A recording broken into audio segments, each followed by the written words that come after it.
I think gone are the days where a pediatrician in an 8-hour day could see 30 kids, a mix of well visits and sick visits, and leave the office without feeling like he had gone 10 rounds with Muhammad Ali.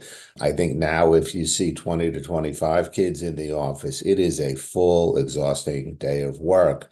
Again, in part because of the nature of what we do. Remember that the conditions we're treating now, but besides being more chronic, besides needing repeat visits and more time to manage, often require consultation with other subspecialists. And simply obtaining those consultations is time consuming as well. Obtaining the education to know how to manage them is time consuming for us as well. I definitely agree with the fact that the changes, partly demographic, partly in disease, have had a definite impact on the regular routine daily practice of pediatrics. I also think that technology has an effect.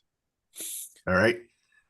Because you have these chronic illnesses. I agree that they take more time, but it takes a whole lot of time for you to write up that big story of type 1 diabetes or mental health or suicide, or you got to write a book. Whereas with an ear infection, LOM, remember those days? Amoxil. Even when you had that, you saw 40 patients a day. And then as paper charts came in and the progress notes had to be longer and longer for billing purposes, it made the visits longer. I find sometimes the technology is what damages the visit and extends the visit a lot.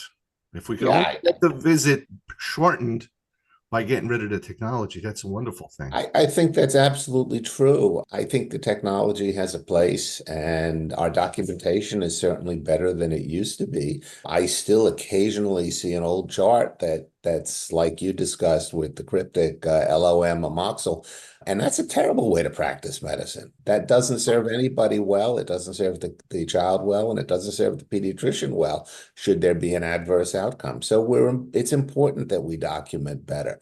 What we were talking about originally is the medical part of medical practice. And what you're now getting into is the non-medical part, the paperwork, even though it may not be on paper, of doing medicine and documenting what you do.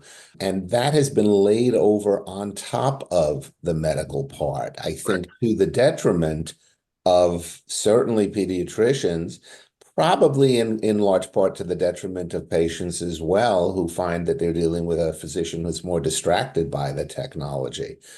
The good part about technology is that there are solutions either today or coming down the pike that can help do that. The unfortunate part is we implemented the technology before we thought about the unintended consequences, and we're not ready to go when EHRs first came to be. The solutions to the burden that they would pose were probably not recognized and certainly were not ready to go. And so we were left with having to fight with the technology and only then work to figure out our solutions. And we've all developed our workaround, our tips for charting, our templates. We've all developed ways to work around them. And now we're starting to see the advent of artificial intelligence as potentially a help in dealing with the technology. I think that's in its infancy right now.